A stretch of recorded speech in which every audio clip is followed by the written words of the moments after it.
Have you ever felt like conversations are like this mountain you just can't climb over no matter how hard you try? Like there's this invisible wall between you and everyone else and you're not sure why it's there or how to break through it? If this sounds familiar, then you're not alone, and there's a reason for it.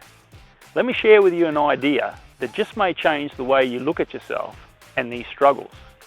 So let's start here. Our minds are like gardens. Our every thought, feeling and experience plant seeds that grow into something over time. Now imagine if early in life, perhaps even before we were born, a big and ferocious scary storm came through our garden. It left deep scars in the ground, planting seeds of fear and worry instead of calmness and connectedness. Now that storm may have been something that your mother experienced while you were in the womb, or something you experienced directly as an infant.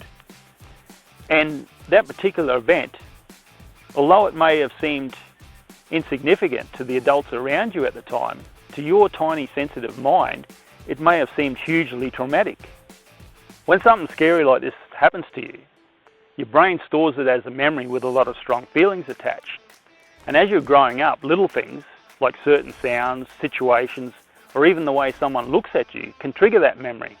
And when that happens, your brain hits the panic button, and it's like your body says, "Get me the hell out of here," before you even fully understand what's going on. Here's how all this ties into conversations. Talking to others requires a kind of free flow of emotion. You need to feel safe to share your thoughts and to be able to hear those of others. But if your mind is stuck in this cycle of constantly being triggered, of feeling as though the world's filled with all these little panic buttons, this flow can become blocked. Sometimes the act of talking itself can become overwhelming, or you may be reminded of times in the past when social interactions didn't go so well. In an effort to keep you safe, your brain may end up designating social interactions as something to be avoided completely. Over time, this makes it harder and harder to join in on those social moments.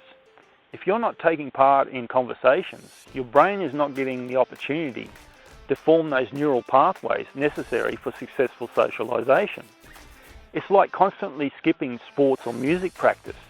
The further you fall behind, the harder and harder it is to catch up again. But here's something important.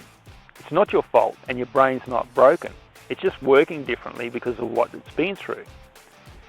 And that's why understanding what may have caused those early storms and working to clear out any leftover fear can create such a huge difference. The more you heal those old memories, the more your emotional triggers lose their power and the less daunting conversations become for you. So if you've been feeling like you're stuck, know that you're not alone and that there's hope. You're not broken, you're growing in your own way, and with the right tools, you can create a life that feels more connected and more like you. So if you want to learn more about how your neurodivergent brain works differently, then this video up here will tell you everything you need to know.